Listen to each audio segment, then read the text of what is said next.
Diretamente de lugar nenhum, seja bem-vindo ao consultório da Arlequina. Eu sou o Guilherme. E eu sou o Ricardo. E neste vídeo vamos trazer uma análise psicológica do Coringa, o maior inimigo do Batman.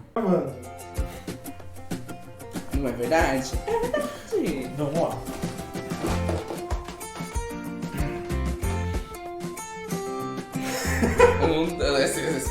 dois, três. 1, 2, 3.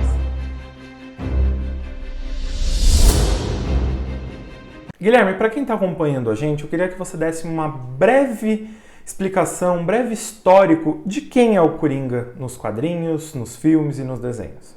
Certo. O Coringa teve a sua primeira aparição em 1940, no número 1 da revista em quadrinhos do Batman.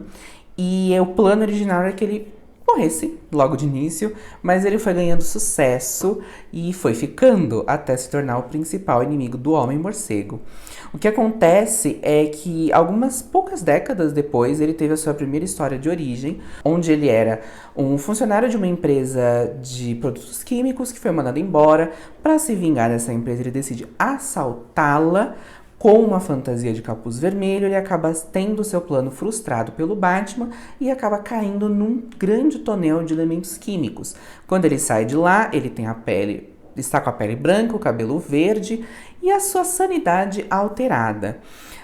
Porém, essa é uma das origens que esse personagem tem ao longo dos anos, tanto em quadrinhos, filmes, séries animadas e séries live action. A sua origem foi mudada e hoje nós não temos certeza da sua identidade antes do Coringa e da sua história de origem, nem o seu nome verdadeiro a gente sabe. A gente só sabe que a relação dele com o Batman é uma relação para muitos de amor e ódio, onde um acaba meio que dependendo do outro e os seus crimes vão de tolices até atos brutais de tortura. E assim ele é conhecido como um sádico vilão dos quadrinhos. Guilherme, um ponto que marca bastante o Coringa é o seu riso.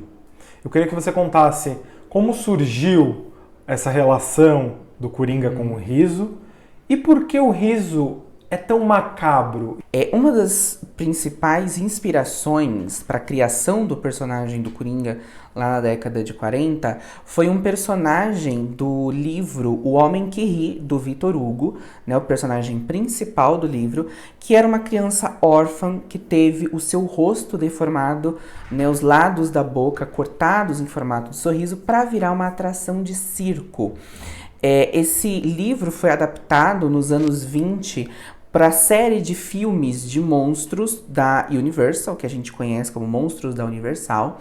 E esse filme fez muito sucesso porque trouxe um homem comum, que não era um monstro, mas que de certa forma foi transformado em monstro pela sociedade.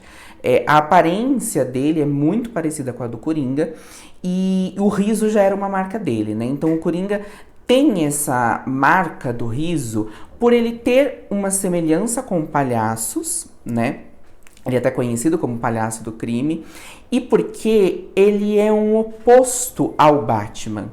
O Batman é uma figura sombria, séria, sempre de preto, enquanto o Coringa é uma figura totalmente colorida, extravagante, que fala alto, que é espalhafatosa, e aí o riso é tão marcante justamente porque o Batman não sorri e o Coringa só ri, né? Só gargalha.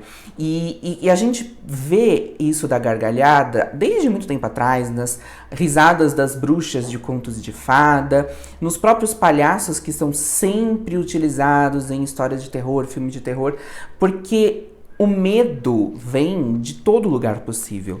A gente pode ter medo de qualquer coisa, independente se ela parece boa ou não. E o riso é uma delas, né? E a gente não ri apenas porque tá feliz. A gente pode rir de nervoso, a gente pode rir enquanto está triste para mascarar essa tristeza. O Coringa também traz aí reflexões sobre máscara, né? No último filme do Coringa, por exemplo, a gente tem do Joaquin Phoenix, né? Que venceu o Oscar de melhor ator. A gente tem o riso como uma doença, né? Então não é porque geralmente a gente ri porque está feliz que o riso sempre é algo feliz. Muitos consideram o Coringa um psicopata.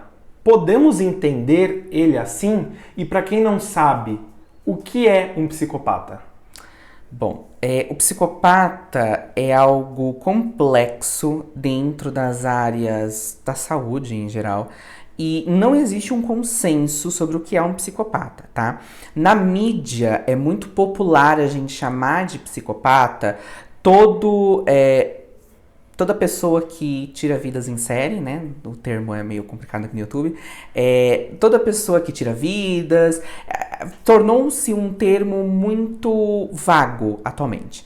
Mas a gente pode dizer que o psicopata seria uma pessoa que não tem a capacidade de sentir, expressar e reconhecer emoções. Então o psicopata, ele possivelmente, tá, gente? Isso é muito ainda no campo de pesquisas ainda. Ele teria um tipo de disfunção em uma região do cérebro que impediria ele de ter emoções. E é por isso que ele não reconhece emoções em outras pessoas. Algumas pessoas dizem que isso não seria biológico, poderia até ser mesmo comportamental devido ao desenvolvimento da pessoa durante a infância. Mas o fato é que essa questão de não ter emoção e de não identificar e se preocupar com a emoção do outro é fundamental para entender o psicopata, porque matar não é característica de psicopata. Os maiores especialistas em SKs, por exemplo, né, pessoas que matam em série, dizem que que é muito difícil você encontrar um SK psicopata. Porque o psicopata, ele não tem prazer em tirar vidas. Ele quer atingir seus objetivos. Se for necessário, ele tira a vida. Mas não é um objetivo. Já o SK, ele tem prazer em tirar vidas. E se a gente pensar nisso, no meu ponto de vista, o Coringa não é um psicopata. Porque a gente vê que ele tem preocupações no âmbito emocional. O Coringa é narcisista, porque ele precisa chamar atenção. O Coringa tem uma relação de dependência para com o Batman.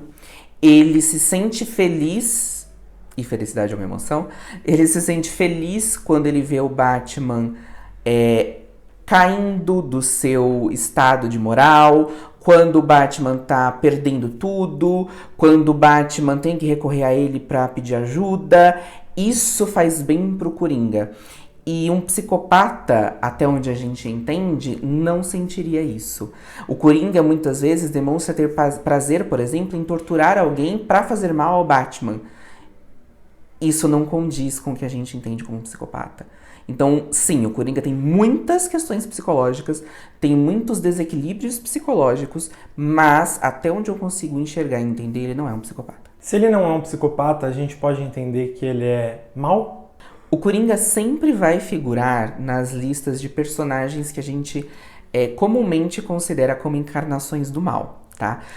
Porque ele já fez muitas coisas ruins para o Batman, para as pessoas ao redor do Batman. Ele matou o Robin Jason Todd, ele deixou a Bárbara paraplégica, ele torturou o comissário Gordon quase até a morte para atingir o Batman, entre outras atrocidades. Então a gente não pode negar que o Coringa é sim um expoente no quesito de maldade, né? Ele fez e faz muitas maldades. Porém, muitas possíveis origens do personagem ao longo dos anos foram apresentadas, onde ele teria, entre aspas, motivos para ser do jeito que ele é, tá? Inclusive o último filme que ganhou o Oscar, né, o Coringa, tem ali uma possível explicação para isso.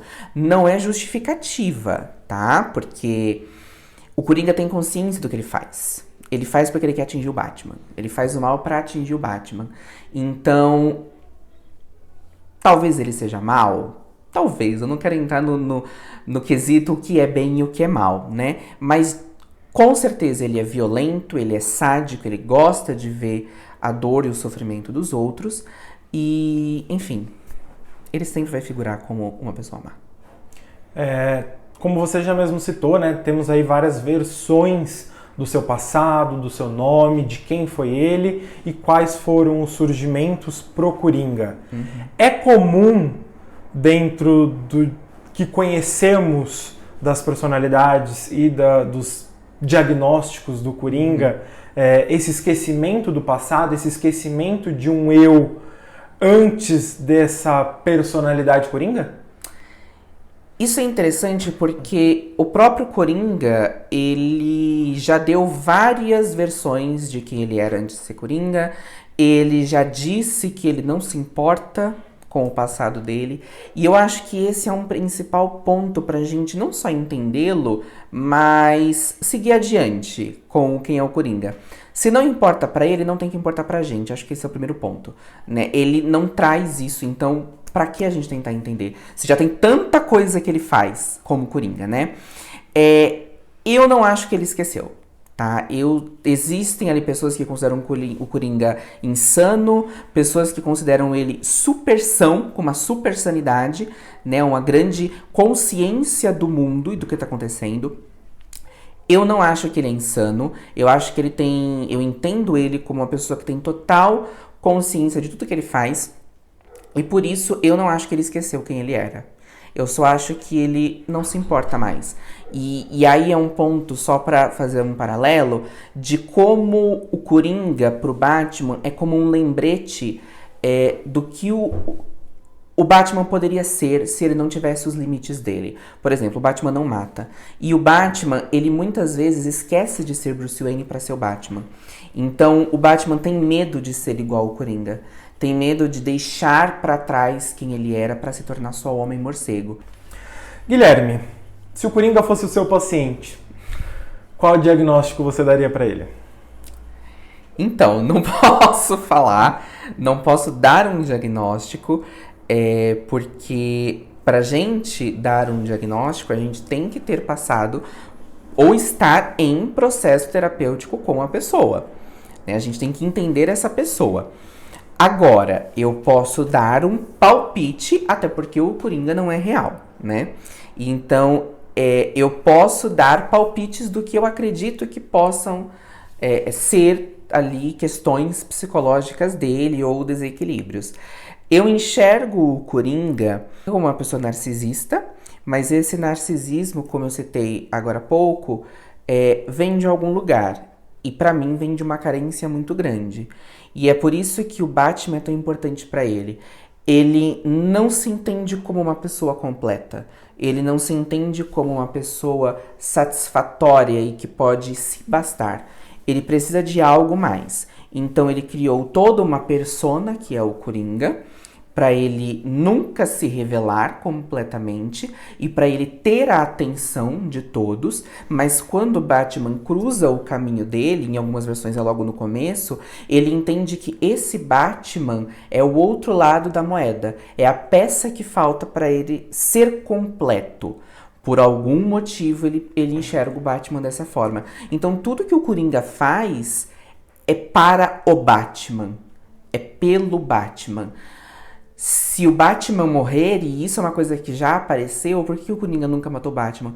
Porque talvez se o Batman morrer, ele volte a se sentir vazio e incompleto. E aí ele não tem mais motivo. E aí ele volta para toda a situação de trauma e de vazio e abandono que ele sentia antes.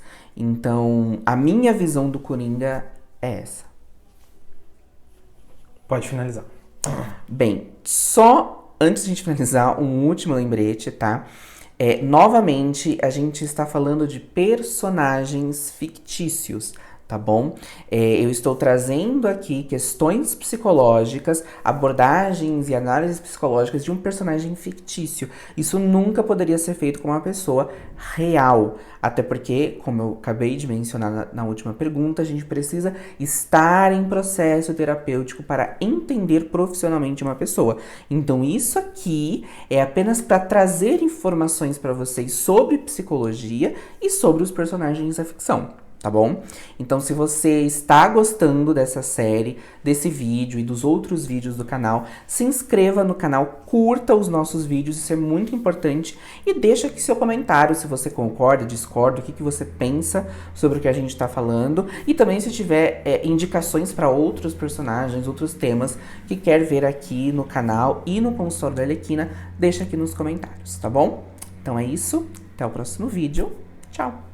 diretamente de lugar nenhum. Até o próximo vídeo. Muito bom! Aê! Que difícil, menino! Você vem me perguntar coisas que são, assim, os monstros da psicologia. Que todo mundo discorda. Psicopatia é o grande tabu da psicologia. Lembrando vocês que estão acompanhando o nosso vídeo, eu faço as perguntas sem o Guilherme saber previamente. Tá gravando Tá ainda. gravando, isso vai ser o making off. Beijos, tchau. Tchau, gente.